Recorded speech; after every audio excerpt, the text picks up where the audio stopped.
Good afternoon. Happy Sabbath to all. My sermon today is called Friendship.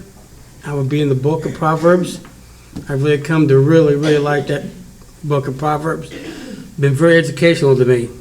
And I will start in Proverbs 17:17. A friend loveth at all times, and a brother is born for adversity. A true, hearty, faithful friend will be your friend in times of adversity as well in times of prosperity. It's very rare to have a friend that will be there through the good times and the bad times. But a true friend will do this. Now I go to Proverbs 18:24.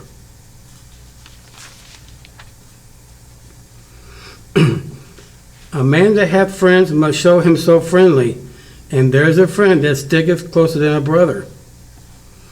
In order for us to have friends, we too need to show friendship. True friends will not let us see unforeseen circumstances interfere with their friendship. We do have a true friend that sticks closer to us than a brother. He's a champion who will never leave or forsake us. He's our comforter. His love is unconditional. This friend is Jesus Christ. Now go to Proverbs 19:4. Wealth maketh many friends, but the poor is separate from his neighbor. Wealth makes many friends, but these are not our true friends. As the poor not have a friend, sadly enough, men's love of one another is so weak that if someone falls into poverty, whether through business failure, illness, or whatever the circumstances may be, even our longtime friends will find excuses not to associate with us, which is very sad, and it happens. In Proverbs 22:24-25. Make no friendship with an angry man, and with a furious man thou shalt not go, lest thou learn his ways and get a snare to thy soul. We are not to make friends with an angry person, one without self-control. To have a friend that is angry could cause us to go their way. This, excuse me, and that path could be the path that will take us away from Jesus. Proverbs 27:9.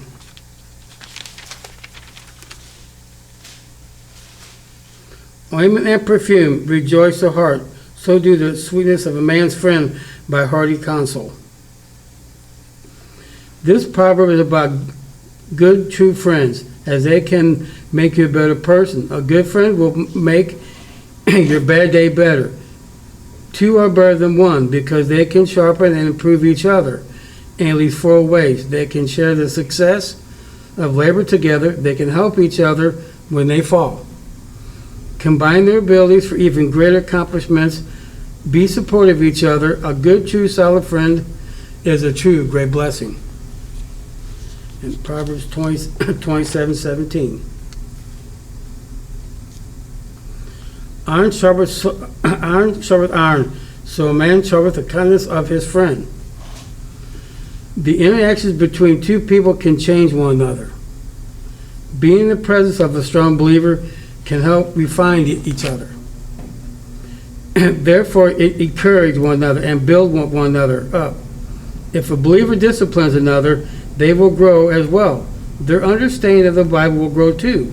Together, they can be deeper in their relationship with God.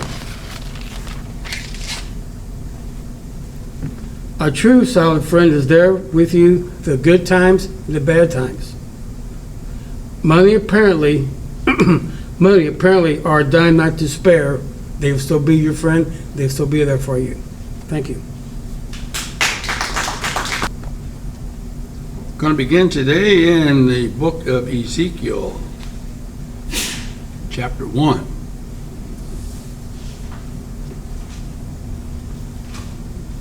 Now it came to pass in the 30th year, in the 4th month, on the 5th day of the month, as I was among the captives by the river Kibar, that the heavens were opened, and I saw visions of God. On the 5th day of the month, which was in the 5th year of King Jehoiakim's captivity, the word of the Lord came expressly to Ezekiel the priest the son of Buzi, in the land of the Chaldeans by the river Kibar, and the hand of the Lord was upon him there. Then I looked, and behold, a whirlwind was coming out of the north, a great cloud with raging fire engulfing itself, and brightness was all around it, and radiating out from its midst, like the color of amber out of the midst of the fire. Also from within it came the likeness of 4 living creatures, and this was their appearance. They had the likeness of a man. Each one had 4 faces, and each one had 4 wings. Their legs were straight, and the soles of their feet were like the soles of calves' feet. They sparkled like the color of burnished bronze. The hands of a man were under their wings on their 4 sides, and each of the 4 had faces and wings. Their wings touched one another. The creature did not turn when he went, but each one went straight forward. As for the likeness of their faces, each had the face of a man. Each of the 4 had the face of a lion on the right side. Each of the 4 had the face of an ox on the left side, and each of the 4 had the face of an eagle. Thus were their faces. Their wings stretched upward. 2 wings of each one touched one another, and 2 covered their bodies. And each one went straight forward. They went wherever the Spirit wanted to go. They did not turn when they went. As for the likeness of the living creatures, their appearance was like burning coals of fire, like the appearance of torches going back and forth among the living creatures. The fire was bright, and out of the fire went lightning. And the living creatures ran back and forth in appearance like a flash of lightning. Now as I looked at the living creatures, behold, a wheel was on the earth beside each living creature with its 4 faces. The appearance of the wheels and their workings was like the color of beryl, and all 4 have the same likeness. The appearance of their workings was, as it were, a wheel in the middle of a wheel. When they moved, they went toward any one of 4 directions. They did not turn aside when they went. As for their rims, they were so high, they were awesome, and their rims were full of eyes all around the 4 of them. When the living creatures went, the wheels went beside them. And when the living creatures were lifted up from the earth, the wheels were lifted up. Wherever the Spirit wanted to go, they went, because there the Spirit went. And the wheels were lifted together with them, for the spirit of the living creatures was in the wheels. When those went, these went. When those stood, these stood. And when those were lifted up from the earth, the wheels were lifted up together with them, for the spirit of the living creatures was in the wheels. The likeness of the firmament above the heads of the living creatures was like the color of an awesome crystal stretched out over their heads. And under the firmament, their wings spread out straight one toward another. Each one had 2 which covered one side, and each one had 2 which covered the other side of their body. When they went, I heard the noise of their wings, like the noise of many waters, like the voice of the Almighty, a tumult, like the noise of an army. And when they stood still, they let down their wings. A voice came from above the firmament that was over their heads. Whenever they stood, they let down their wings. And above the firmament, over their heads, was the likeness of a throne, in appearance like a sapphire stone. On the appearance of the throne, on the likeness of the throne was a likeness of the appearance of a man high above it. Also from the appearance of his waist and upward I saw as it were the color of amber, with the appearance of fire all around within it. And from the appearance of his waist and downward I saw as it were the appearance of fire and brightness all around. Like the appearance of a rainbow in a cloud on a rainy day, so was the appearance of the brightness all around it. This was the appearance of the likeness of the glory of the Lord. So when I saw it, I fell on my face, and I heard a voice of one speaking. Ezekiel was probably completely amazed and tried to describe what he was seeing as best he could. Is everything the way that he described it or not? Other prophets have seen visions that were not exactly what they saw and wrote. John was told to write what he saw. Did he see a dragon? How did he know it was a dragon? Is there such an animal, or was there? He must have been told what it was as he was describing what he was seeing, even though it was symbolic and represented something. Daniel saw visions and was troubled and asked, "What is this?" and was told the interpretation. What Ezekiel was describing was the throne of God, the spiritual throne, which he was allowed to see. The true, not the copy. We go over to Hebrews chapter 8.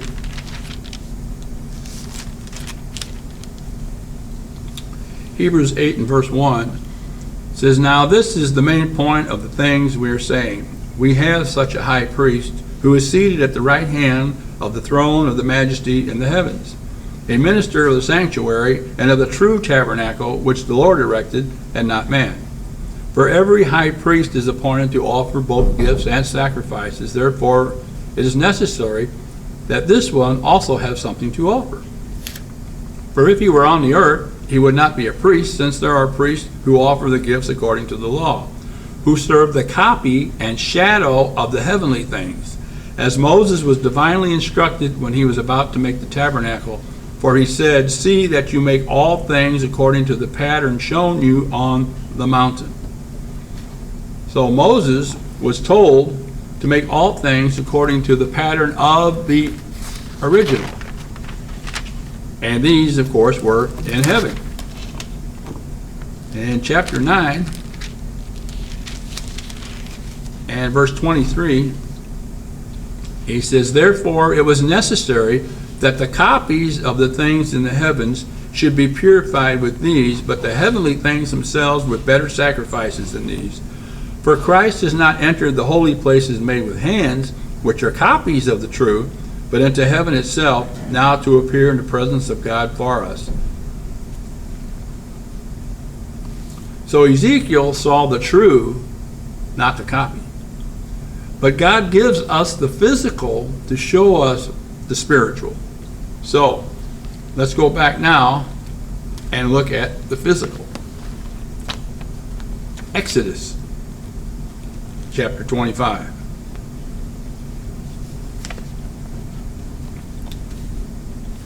Exodus 25 and verse 9. It says, "According to all that I show you, that is the pattern of the tabernacle and the pattern of all its furnishings, just so you shall make it. And they shall make an ark of a seah wood. 2.5 cubits shall be its length, a cubit and a half its width, and a cubit and a half its height. And you shall overlay it with pure gold, inside and out you shall overlay it, and you shall make a molding of gold all around. You shall cast 4 rings of gold for it, and put them on the 4 corners. 2 rings shall be on one side, and 2 rings on the other side. And you shall make poles of acacia wood, and overlay them with gold. You shall put the poles into the rings on the sides of the ark, that the ark may be carried by them. The poles shall be in the rings of the ark, they shall not be taken from it. And you shall put into the ark the testimony which I give you. You shall make a mercy seat of pure gold. 2.5 cubits shall be its length, and a cubit and a half its width. And you shall make 2 cherubim of gold, of hammered work you shall make them at the 2 ends of the mercy seat. Make 1 cherub at one end, and another cherub at the other end. You shall make the cherubim at the 2 ends of it of one piece with the mercy seat. And the cherubim shall stretch out their wings above, covering the mercy seat with their wings, and they shall face one another. The faces of the cherubim shall be toward the mercy seat. You shall put the mercy seat on top of the ark, and in the ark you shall put the testimony that I will give you. And there I will meet you, and I will speak with you from above the mercy seat, from between the 2 cherubim which are on the ark of the testimony, about everything which I will give you in commandment to the children of Israel. So here we have a description of the Ark of the Testimony, or what it came to be more commonly called the Ark of the Covenant. This Ark was a copy of the throne of God.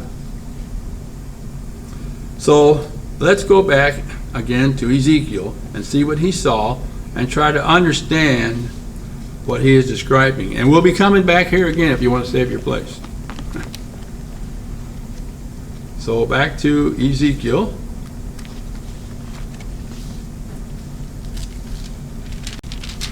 Chapter 1 and verse 15. It says, Now as I looked at the living creatures, behold, a wheel was on the earth beside each living creature with its 4 faces. The appearance of the wheels and their workings was like the color of beryl, and all 4 have the same likeness. The appearance of their workings was, as it were, a wheel in the middle of a wheel. When they moved, they went toward any one of 4 directions. They did not turn aside when they went. As for their rims or their rings, they were so high, they were awesome, and their rings were full of eyes all around the 4 of them. So a wheel beside each living creature, the color of beryl, which some sources say is yellow. A wheel in the middle of a wheel, and rings or rims so high they were awesome. So what could this be? Well, once again we go back to Exodus 25. Exodus 25 and verse 12.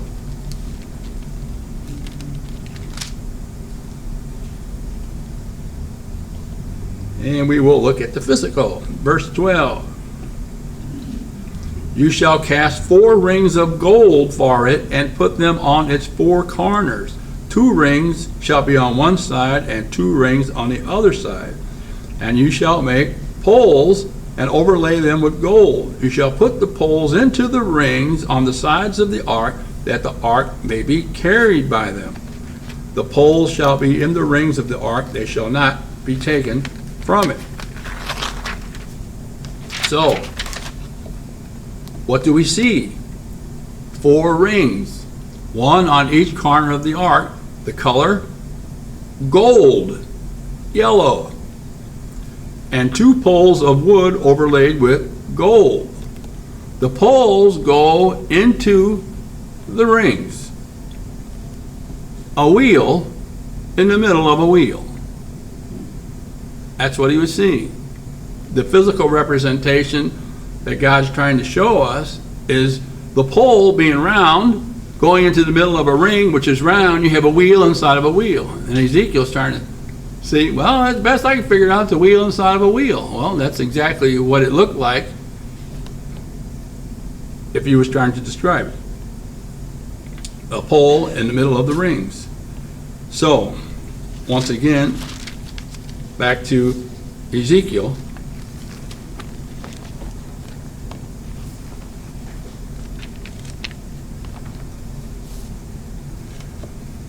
And verse 5, he says, Also from within it came the likeness of 4 living creatures, and this was their appearance. They had the likeness of a man.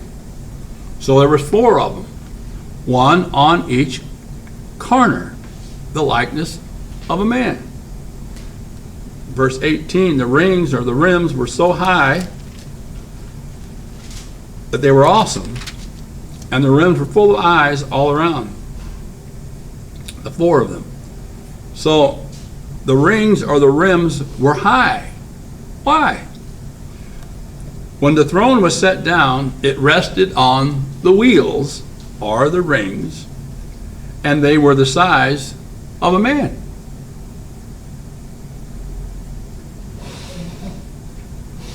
That's just why they were so big. And the word high also can mean splendor or majesty. So not only were they that size, but they were, something to behold. Verse 15 says, Now as I looked at the living creatures, behold, a wheel was on the earth beside each living creature with its 4 faces. So there was one beside each of the living creatures. Verse 19. When the living creatures went, the wheels went beside them. And when living creatures were lifted up from the earth, the wheels were lifted up. Wherever the Spirit wanted to go, they went, because there the Spirit went, and the wheels were lifted together with them. For the Spirit of the living creatures was in the wheels. When those went, these went. When those stood, these stood. And when those were lifted up from the earth, the wheels were lifted up together with them. For the Spirit of the living creatures was in the wheels. Just like the priest carrying the ark. When they lifted it up, the rings and the poles, the wheels in the middle of the wheels, went together. And they marched in one direction. So when they set it down, they went down. And when they picked it up they went. Verse 26, he says, and above the firmament over their heads was the likeness of a throne in appearance of a sapphire stone. On the likeness of the throne was the likeness with the appearance of a man high above it. The likeness of a throne, sapphire, and above it, above the mercy seat, he says, I will meet with you. So where was it? High above it.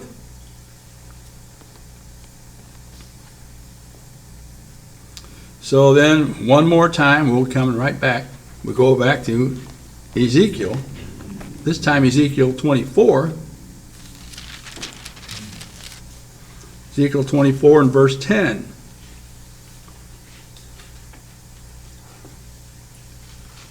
And they saw the God of Israel, and there was under his feet, as it were, a paved work of sapphire stone, and it was like the very heavens in its clarity. Sapphire under God's feet, which was above the living creatures that Ezekiel saw. The same color, sapphire. So again, back to Ezekiel, this time Ezekiel chapter 10.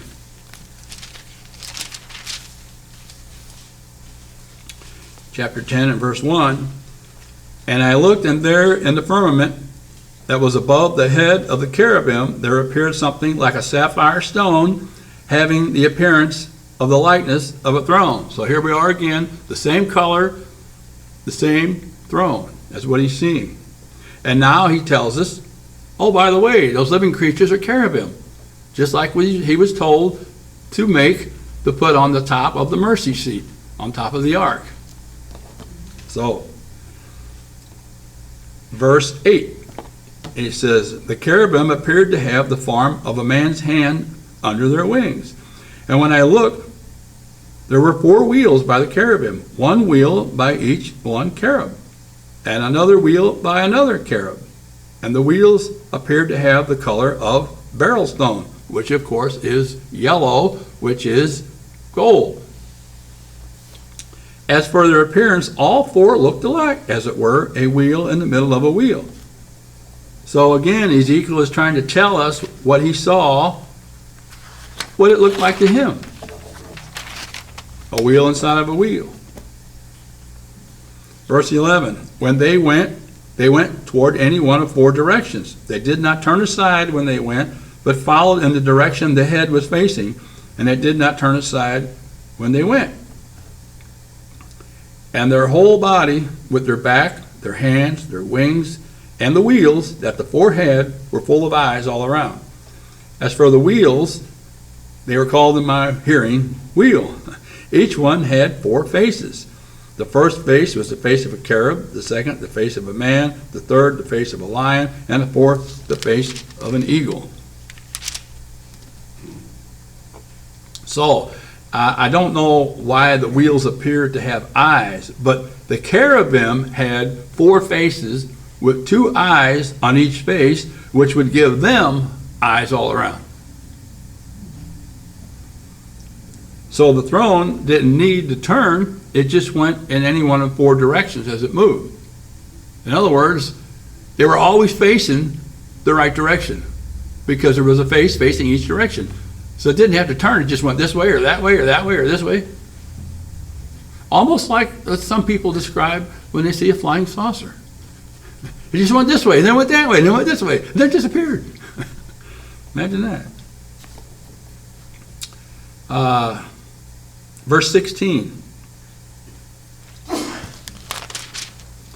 When the cherubim went, the wheels went beside them, and when the cherubim lifted their wings to mount up from the earth, the same wheels also did not turn from beside them. When the cherubim stood still, the wheels stood still. And when one was lifted up, the other lifted up, for the spirit of living creatures was in them.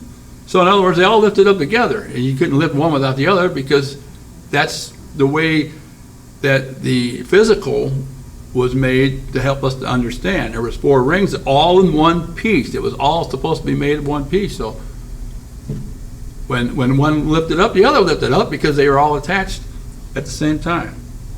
So what Ezekiel is trying to describe to us is simply the throne of God that he was allowed to see.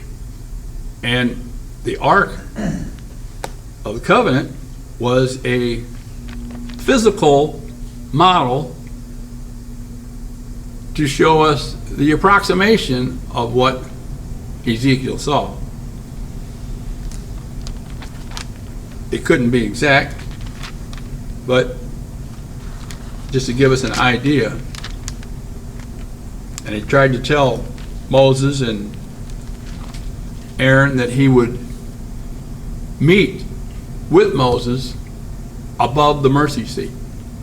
And that's exactly what he saw when he says above the cherubim was the likeness of a throne, and above the throne was the likeness of a man, which was God. So that's what he's describing to us. So let's take a look at 1 Chronicles 13.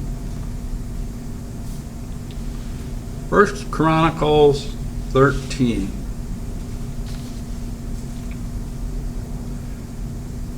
Then David consulted with the captains of thousands and hundreds and with every leader. And David said to all the assembly of Israel, if it seems good to you, and if it is of the Lord our God, let us send out to our brethren everywhere who are left in all the land of Israel, and with them to the priests and Levites who are in their cities and their common land, that they may gather together to us.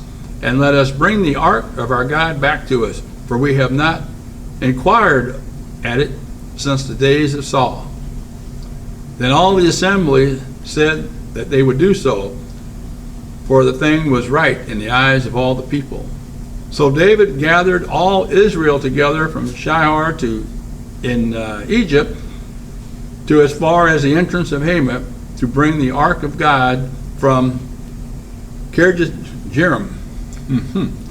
And David and all Israel went up to Bela to Kirjath-jearim, which belonged to Judah, to bring up from there the ark of God the Lord, who dwells between the cherubim, where his name is proclaimed.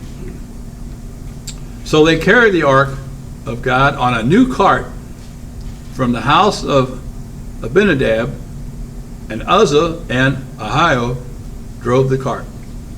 Then David and all Israel played music before God with all their might, singing on harps and string instruments and tambourines and cymbals and with trumpets.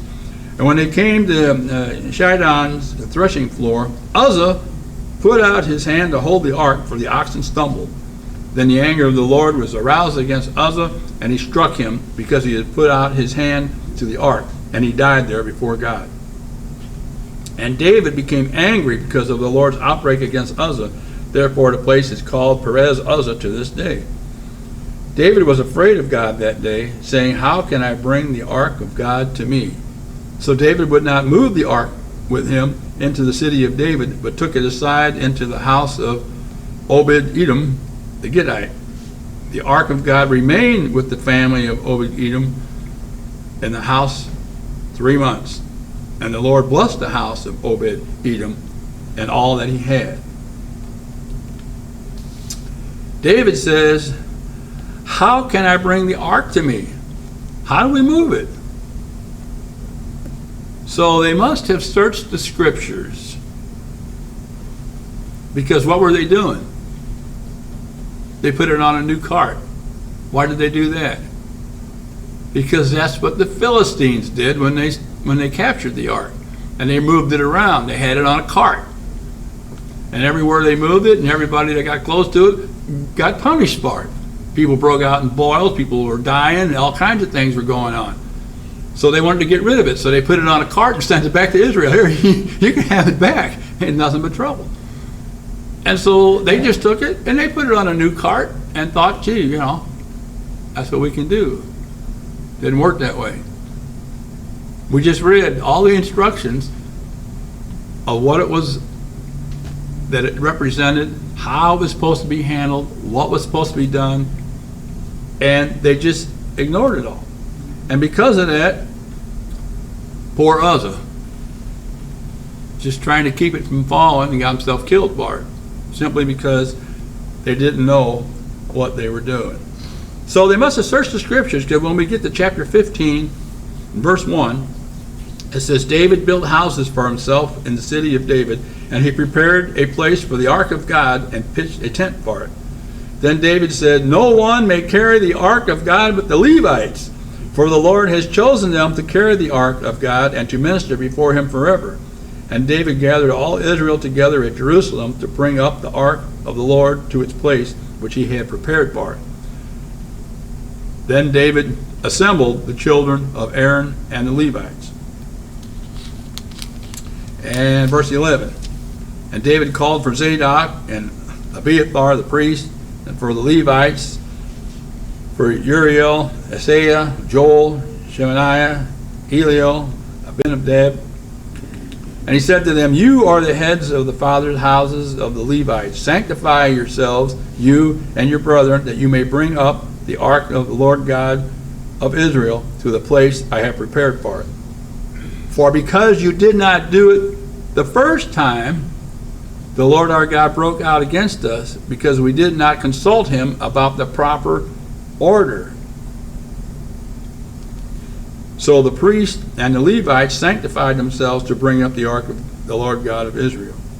And the children of the Levites bore the ark of God on their shoulders by its poles, as Moses had commanded according to the word of the Lord. Now we know how to do it right. On their shoulders by the poles, because it represented the cherubim and it represented the throne of God. And God's throne is not being carried about in the heavens on carts. So there was a reason why he instructed Moses to do it, and the poles were supposed to stay in the rings. They weren't supposed to be taken out. So there was a reason for everything. And all they had to do was go back and search the scriptures and say, oh yeah. Chapter 16 and verse 1 says, so they brought the ark of God and set it in the midst of the tabernacle that David had erected for it. And they offered burnt offerings and peace offerings before God. And of course, it wasn't too long, and David said, I'm living in a nice house, and the ark of God is in a tent. I got to build a nice house for it. So that became the idea of the temple. So now let's go over to Joshua. I'll go over to Joshua and look at a few verses over here.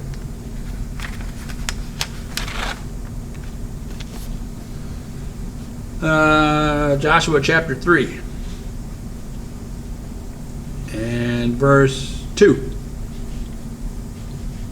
So it was after 3 days that the officers went through the camp, and they commanded the people, saying, when you see the ark of the covenant of the Lord your God, and the priests, the Levites, bearing it, then you shall set out from your place and go after it. Yet there shall be a space between you and it, about 2,000 cubits by measure. Do not come near it, that you may know the way by which you must go, for you have not passed this way before. So he's telling them, follow the ark, but don't get too close. 2,000 cubits. That's, I don't know, what is that, half a mile? Just make sure you can still see it. So the priests were to carry the ark. So there was plenty of history for them to read to know how to do it. But rather than look it up, David just did what the Philistines did, just put it on a cart and away they went. Verse 11 says, behold, the ark of the covenant of the Lord of all the earth is crossing over before you into the Jordan. Now therefore take for yourselves 12 men from the tribes of Israel, 1 man from every tribe.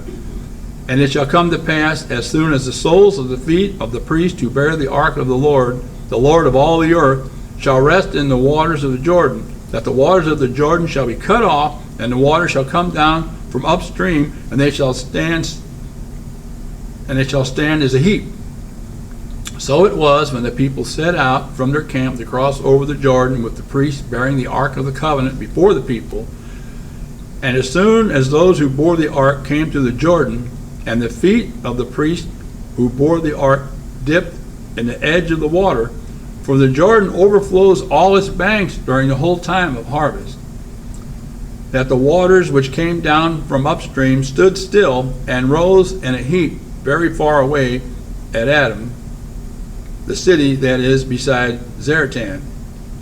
So the waters that went down into the sea of Arabah, the salt sea, failed and were cut off, and the people crossed over opposite Jericho. Then the priest who bore the ark of the covenant of the Lord stood firm on dry ground in the midst of the Jordan, and all Israel crossed over on dry ground until all the people had crossed completely over the Jordan. So the priests carrying the ark, they got up to the river's edge, and as soon as the first ones touched the waters rose up, went back that way, and all the waters down this way dried out, just like when they crossed the Red Sea. And the river dried out, and then they marched down into the middle of the river and stood there in the middle of the river. Chapter 4 and verse 11. Then it came to pass, when all the people had completely crossed over, that the ark of the Lord and the priests crossed over in the presence of the people. And the men of Reuben, the men of Gad, the half-tribe of Manasseh crossed over armed before the children of Israel, as Moses had commanded them. About 40,000 prepared for war crossed over before the Lord for battle to the plains of Jericho. On that day the Lord exalted Joshua in the sight of all Israel, and they feared him as they had feared Moses all the days of his life. Then the Lord spoke to Joshua, saying, command the priest who bear the ark of the testimony to come up from the Jordan.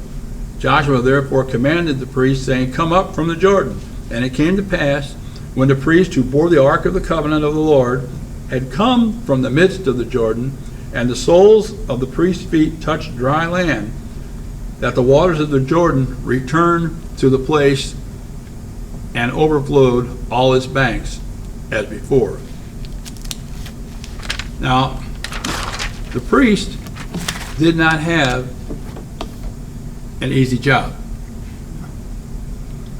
They had to stand in the river on dry ground, holding the ark on their shoulders, while tens or hundreds of thousands crossed over. How long did that take?